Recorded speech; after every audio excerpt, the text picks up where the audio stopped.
غفلت نہ کرنا۔ یہ ان دنوں کا واقعہ ہے جب میری عمر 9 سال تھی اور ہم شہر سے ملحقہ ایک کالونی میں رہتے تھے۔ نانا ابو اور نانی کا گھر بھی ہمارے مکان کے قریب ہی تھا۔ تب بھی مجھ کو وہاں جانا اچھا لگتا تھا کیونکہ ماموں کی بیٹیاں میری ہم عمر تھیں۔ میں روز ہی وہاں جاتی اور ان کے ساتھ کھیلتی۔ یوں میرا زیادہ تر وقت نانی کے گھر ہی گزرتا۔ امی جان تعلیم یافتہ تھیں، وہ سروس کرنا چاہتی تھیں لیکن والد ان کو منع کرتے تھے۔ کہتے، نعیمہ بیگم، میں اتنا کما لیتا ہوں کہ گھر کا گزارا بخوبی ہو رہا ہے۔ تم گھر پر ہی رہو، بچوں کی دیکھ بھال کرو۔ تمہارے گھر پر رہنے سے میں اور بچے بہت سکون سے ہیں۔ ملازمت کر کے کیوں اس سکون کو تہو بالا کرتی ہو؟ بچے بڑے ہو گئے ہیں، یہ خود کا خیال رکھ سکتے ہیں۔ پاس میری ماں کا گھر بھی ہے، اسکول سے آ کر وہاں چلے جاتے ہیں۔ میری والدہ ان کا خیال رکھتی ہیں۔ ایسے میں اگر میں ملازمت کر کے کچھ روپیہ جوڑ لوں تو یہ ہمارے بچوں کے ہی کام آئے گا۔ سوچو میری تعلیم کا کیا فائدہ اگر میں ملازمت کر کے گھر کو فائدہ نہ پہنچاؤں؟ ٹھیک ہے تمہاری بات، والد صاحب کا جواب ہوتا، لیکن یہ تو سوچو کہ زیادہ فائدہ تمہارے کمائے ہوئے چند روپوں سے ہے یا گھر میں رہ کر اپنے بچوں کو سکھ پہنچانے میں؟ روپیہ پھر کما لینا، ابھی ہمارے بچے اتنے بڑے نہیں ہوئے۔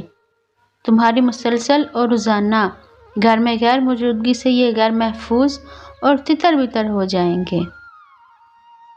نہیں ہوگا ایسا کچھ، ساری دنیا کی عورتیں نوکریاں کرتی ہیں اور گھر بار کو بھی دیکھتی ہیں۔ میں سروس کروں گی تو ایسا کیا برا ہو جائے گا؟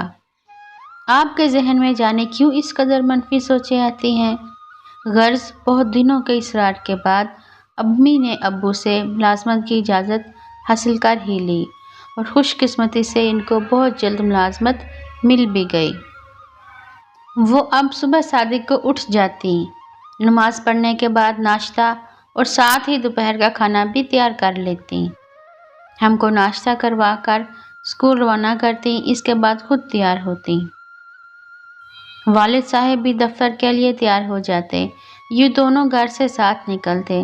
والد صاحب اپنے آفس جاتے ہوئے امی کو ان کے آفس ڈراپ کرتے جاتے۔ ان دنوں میں 5ویں میں، مجھ سے چھوٹی بہن 4تھی میں، جبکہ بھائی دوسری جماعت کا طالب علم تھا۔ والدہ کے بقول ہم بڑے ہو گئے تھے لیکن ہم ابھی بھی اتنے بڑے بھی نہ ہوئے تھے کہ خود کو بخوبی سنبھال سکتے۔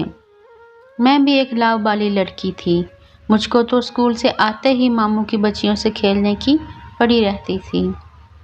خوش قسمتی سے ہم تینوں بہن بھائی ایک ہی اسکول میں پڑھتے تھے۔ اسکول کا راستہ پیدل طے کرتے، چھٹی کے بعد واپس بھی پیدل ہی آتے۔ پڑوس کے گھر کی چابی لے کر تالا کھولتے۔ امی جو کھانا ہمارے لیے کچن میں رکھ جاتی، میں پلیٹوں میں ڈالتی اور اپنے بہن اور بھائی کو کھلاتی۔ جھوٹے برتن سمیٹ کر باورچی خانے میں رکھتی۔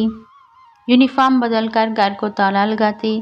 چابی پڑوسن کو دے کر میں نویدہ اور شان کو لے کر نانی اماں کے گھر چلی دیتی۔ یہ ہمارا روز کا معمول تھا۔